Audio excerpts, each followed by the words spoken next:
Pre-recorded and heavily edited from New York. It's See You Tonight. Last week, the Chronicle of Philanthropy listed Columbia as the nonprofit receiving the 9th most donations in the country, and the most in New York. Heck yeah.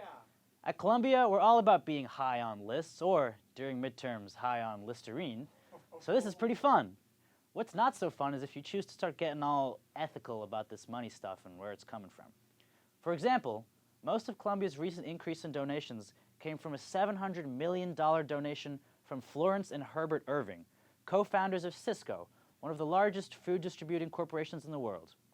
Cisco made news earlier this month for paying a hefty settlement after the U.S. Department of Labor found that Cisco discriminated against 238 female job applicants.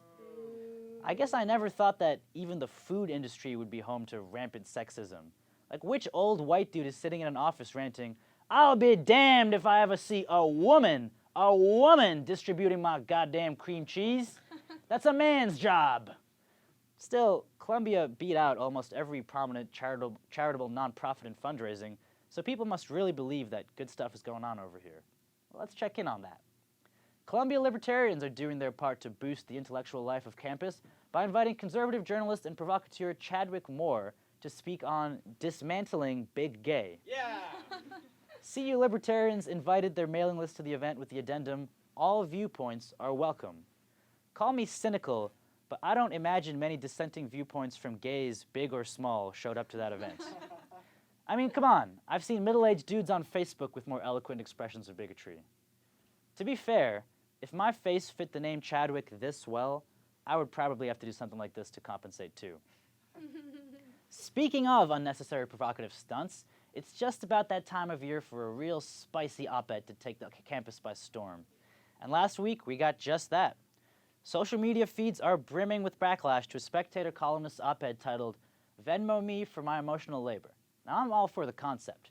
There are plenty of things I think Columbia kids should be Venmoing me for. Venmo me for lying about wanting to get lunch sometime. Venmo me for the pain I've been caused by big gay. Venmo me for saying white people built society. But this op-ed was a little more harsh. The author argued that you shouldn't have to listen to other people's problems, and the thesis was basically, do not be friends with me because I will publicly flame you for any vulnerable moment that you've ever shared with me. One victim of this flaming is a friend of the author's whose, quote, cheerful disposition is laced heavily with self-pity, and something about the way she speaks begs you to pity her too, end quote. The author doesn't use any names, but adds enough specific details that the person in question and any mutual friends will definitely get the reference. Can you imagine just casually reading a spec op-ed, sipping some coffee, and suddenly getting boom roasted with psychoanalysis like that? No, I really can't. Either spec just doesn't care about people using op-eds to blatantly disrespect someone, or some editor saw it and said, no name, no social security number, just a mild critique of their entire personality. Checks out, move it along. I don't need to keep making fun of the op-ed. That job has been dutifully fulfilled by the wonderful world of social media. But I wonder how that columnist is doing. It's probably pretty tough to get this much internet backlash after putting yourself out there, you know? If you're watching this, reach out to me. I'm actually willing to sit down and hear your side of the story.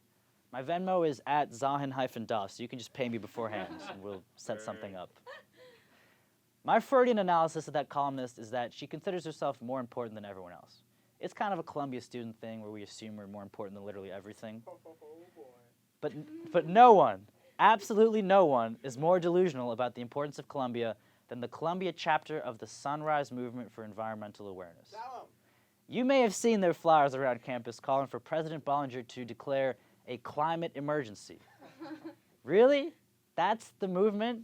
You don't have anything more radical in mind, like maybe asking Ferris to stop exclusively using plastic utensils? I mean, how important do you think President Bollinger is? What's the game plan here? Breaking news. Scientists rejoice as climate change drops to 0 after Columbia president releases a brave statement. I can just imagine all the wealthiest, greedy capitalists in America meeting up afterwards like, hey, what happened, guys? Just the other day we were polluting with no consequences, raking in the profits. Suddenly we're broke, and the environment's doing great again. I mean, how'd we mess that up? Jeff Bezos just solemnly shakes his head and answers, that's the game, man.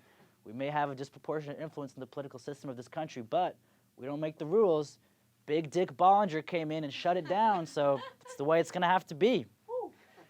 I hate to break it to you, but if prezbo did declare a climate emergency, it would not be that cool. He'd probably just whip out the email template they use for suicide announcements.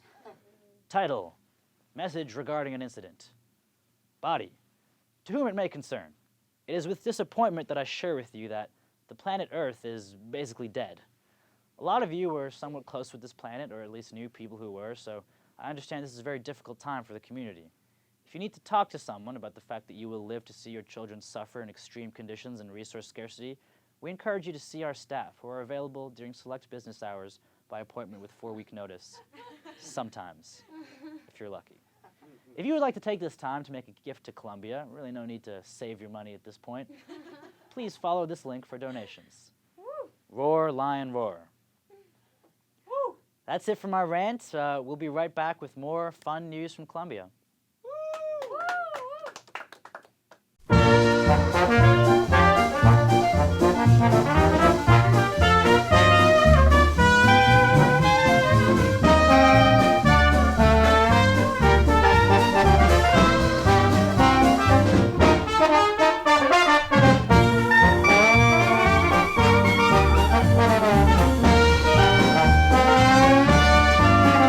Welcome back. It's See You Tonight News. I'm Zahin Das, and this is What Sound Does a Buzzer Make? Our contestants have one final round for all the marbles. Contestants, your final question is, what sound does a buzzer make?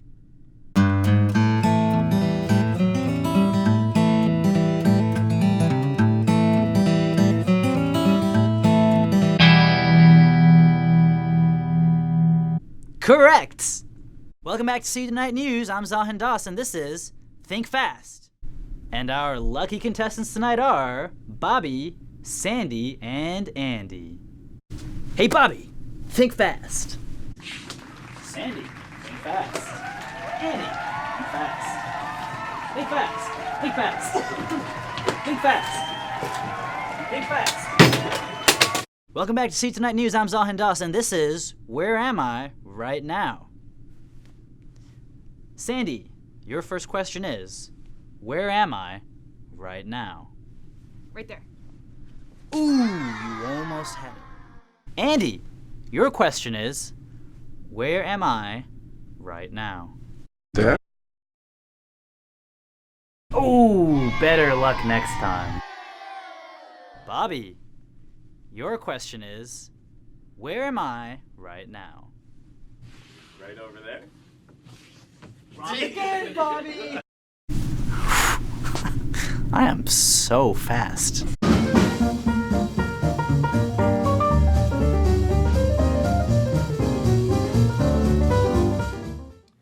Welcome back to See You Tonight. I'm joined by Elena Nisanoff for Mo News from Mohai. No one calls it Mohai. Yeah, they do. Last month, the Columbia Spectator released a quiz where you can pick a Halloween costume based on your zodiac sign. Without that context, I can't understand the pushback I received for dressing up as Cancer. Local smoke shops say New York State's recent e-cigarette bill could devastate their businesses. That's a shame, but how can one guy cause so much devastation? I mean, what kind of name is e-cigarette bill anyways? Yesterday was our first snow of the season at Columbia. The Center for the Core Curriculum called the event a positive step towards their mission to see more white shit being talked about on campus. The Columbia Core will turn 100 years old this year. That makes it the first and only thing on campus that's both older and whiter than President Bollinger. To celebrate the anniversary, Columbia will begin replacing some works in the core with books about female sexuality in a new initiative called Horror Curriculum. Big news for breaking down archaic patriarchal systems at Columbia. The male room in Wien has officially been renamed the female room in Vagina. What? Late Saturday night, Barnard Security stormed Plimpton Hall, seizing 18 kilograms of cocaine and uncovering an elaborate network of narcotic sales. The figure behind the entire operation was revealed to be a sexually liberated Barnard drug lord named El Sappho. Late Saturday night, police stormed an East Campus apartment, reportedly seizing an entire gram of cocaine. While e-cigarette Bill was brought in for some questioning, the police department eventually abandoned any investigation of the Columbia student body, confidently reporting that this crime is simply too cool for these fucking nerds.